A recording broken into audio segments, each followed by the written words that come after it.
આકાશવાણી અમદાવાદ વડોદરા પ્રાદેશિક સમાચાર પ્રવેશ અડિયેચા વાંચે છે. જમ્મુ કાશ્મીરના રામબનમાં ભૂસ્ખલનની ઘટનામાં ફસાયેલા ગુજરાતના 50 જેટલા તમામ નાગરિક સલામત છે. ફસાયેલા પ્રવાસીઓને રહેવા અને જમવાની સુવિધા આર્મી કેમ્પમાં કરવામાં આવી છે, જ્યારે ટ્રાવેલર્સની બસ સલામત જગ્યાએ છે તેમ રાહત કમિશનર આલોક કુમાર પાંડેએ જણાવ્યું છે. તેમણે કહ્યું, આ વિષয়ে વધુ માહિતી માટે state emergency operation centre Gandhinagar ખાતે 079 2325 1900નો સંપર્ક કરી શકાશે. બીજી તરફ રામબન જિલ્લામાં ગુજરાતની ફસાયેલી બસમાં પાલનપુરના 15થી વધુ પ્રવાસી હોવાનું જણાયું છે. બનાસકાંઠાના અમારા પ્રતિનિધિ સવજી ચૌધરી જણાવે છે, આ બસમાં તમામ પ્રવાસીઓ સલામત છે. જિલ્લા કલેક્ટર મિહિર પટેલે બસમાં સવાર એક પ્રવાસી સાથે વાત કરી સ્થિતિનો તાગ મેળવ્યો હતો. હાલમાં તમામ જે મુસાફરો છે એ સુરક્ષિત છે. થોડા સમય પહેલા બસના મુસાફરો સાથે પણ મારે વ્યક્તિગત રીતે વાત થઈ હતી અને હાલમાં તેઓ આર્મી કેમ્પ ખાતે આશ્રય લઈ રહ્યા છે. બપોર બાદ વાતાવરણની જે પરિસ્થિતિ જોતા બસને બનિહાલના રૂટથી પાછા શ્રીનગર મોકલવા માટેની તૈયારી થઈ રહી છે.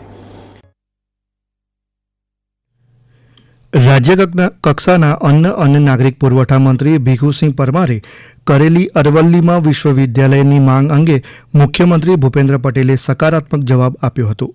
ગઈકાલે મોડાસાની મુલાકાતે આવેલા શ્રી પટેલે સરકારી ઇજનેરી મહાવિદ્યાલય ખાતે યોજાયેલા કાર્યક્રમ દરમિયાન વિશ્વવિદ્યાલય બાબતે વિચારણા કરીશું તેવું જણાવ્યું હતું. જે કામ થાય તો થાય, પણ બાકી તો બાકી જ ને. યુનિવર્સિટી જોઈએ ને અહીંયા આગળ, એવું છે ને. અહીંયાથી કેટલી દૂર પડે યુનિવર્સિટી? પેલી 200. તમારી માગણી ઉપર વિચાર કરી દઈએ અમે. દરમિયાન મુખ્યમંત્રીના આશ્વાસન બદલ શ્રી પરમારે તેમનો આભાર વ્યક્ત કર્યો હતો. જ્યારે હું ચૂંટણી લડતો હતો ત્યારે પણ એ વાત કરેલી યુનિવર્સિટી તો અહીંથી પાટણ અમારા 200 કિલોમીટર દૂર થાય સાહેબ. જો મોડાસા અને સાબરકાંઠાની યુનિવર્સિટી મળે તો પણ અહીંના વિદ્યાર્થીઓને મોટો લાભ મળી શકે એમ છે. એટલે મારી આટલી આપને વિનંતી સાહેબ, આ વિસ્તારની લાગણી છે સાહેબ. તો અંતમાં હું ફરી એકવાર માનનીય મુખ્યમંત્રીશ્રીનો આભાર માનું છું. કેન્દ્રીય મંત્રી જયંત ચૌધરીએ દેશના યુવાનોને નવા સંશોધન અને કૌશલ્ય સાથે જોડવા આહવાન કર્યું છે.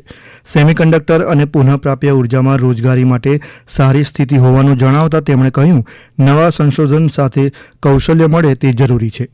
ગાંધીનગરમાં Pandit Deendayal energy university PDEU ખાતે સ્કિલ ડેવલપમેન્ટ સેન્ટરનું ઉદ્ઘાટન કરતા શ્રી ચૌધરીએ આ મુજબ જણાવ્યું હતું. પાટણની હેમચંદ્રાચાર્ય ઉત્તર ગુજરાત યુનિવર્સિટીમાં વાર્ષિક પરીક્ષાનો ત્રીજો તબક્કો શરૂ થયો છે. સ્નાતક અને અનુસ્નાતક સેમેસ્ટર 2ની કુલ 46 પરીક્ષાઓમાં 1 લાખથી વધુ વિદ્યાર્થીઓ ભાગ લઈ રહ્યા છે. યુનિવર્સિટી સંલગ્ન 5 જિલ્લામાં પરીક્ષાઓ 3 સેશનમાં સવારે 8થી 11, બપોરે 12થી 3 અને સાંજે 3થી 6 વાગ્યા સુધી યોજાઈ રહી છે. કુલપતિ doctor KC Periya, registrar doctor Rohit Desai અને પરીક્ષા નિયામક મિતુલ દેલિયાના માર્ગદર્શન હેઠળ ગેરરીતિ અટકાવવા માટે ખાસ વ્યવસ્થા કરવામાં આવી છે. નિયમિત ઓબ્ઝર્વર ટીમ ઉપરાંત દરેક જિલ્લામાં ફ્લાઇંગ સ્ક્વોડ કાર્યરત છે, જે અચાનક પરીક્ષા કેન્દ્રોની મુલાકાત લે છે. કોઈપણ ગેરરીતિ જણાય તો તે કેન્દ્ર બંધ કરવામાં આવશે. સરકારી કોલેજોને ફ્લાઇંગ સ્ક્વોડની જવાબદારી સોંપવામાં આવી છે. જામનગરના ચંગા પાટિયા પાસે આજે સંરક્ષણ દળના એક હેલિકોપ્ટરનું ઇમરજન્સી ઉતરાણ થયું હતું. જામનગરના અમારા પ્રતિનિધિ જગત રાવલ જણાવે છે, ચંગા ગામના પાટિયા પાસે આવેલી વાડીમાં આ હેલિકોપ્ટરે ટેકનિકલ ખામીના કારણે તાત્કાલિક ઉતરાણ કર્યું હતું. ઘટનાની જાણ થતાં ઉચ્ચ અધિકારીઓનો કાફલો ઘટના સ્થળે પહોંચી ગયો હતો. મહેસાણાની વિદ્યાર્થીનીઓએ રાજ્યસ્તરના ખેલ મહાકુંભમાં મુક્કેબાજી સ્પર્ધામાં ઉત્કૃષ્ટ દેખાવ કર્યો છે. ખેરવા ખાતે આવેલી સૈનિક સ્કૂલ ફોર ગર્લ્સની 6 વિદ્યાર્થીનીઓ સ્પર્ધાની સેમીફાઇનલ સુધી પહોંચી હતી. આ તમામ વિદ્યાર્થીનીઓએ 4 રજત અને 2 કાંસ્ય ચંદ્રક જીત્યા હતા. પંચમહાલ જિલ્લામાં આજે સ્પેશિયલ મહાકુંભ 3.0 અંતર્ગત રાજ્યકક્ષા પ્રજ્ઞાચક્ષુ દિવ્યાંગ ખેલાડીઓની સ્પર્ધાનો ઉદ્ઘાટન સમારોહ યોજાશે.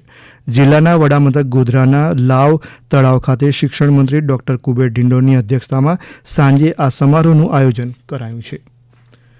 ભાવનગરમાં કલેક્ટર ડોક્ટર મનીષકુમાર બંસલની અધ્યક્ષતામાં જિલ્લા સંકલન અને ફરિયાદ સમિતિની બેઠક યોજાઈ ગઈ.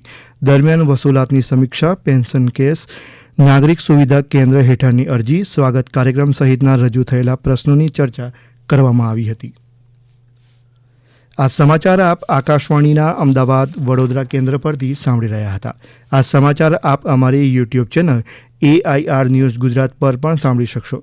વધુ સમાચાર માટે અમારી વેબસાઇટ newsonair.gov.in/gujarati અને અમારા એક્સ હેન્ડલ AIR news_ABAD ને ફોલો કરશો.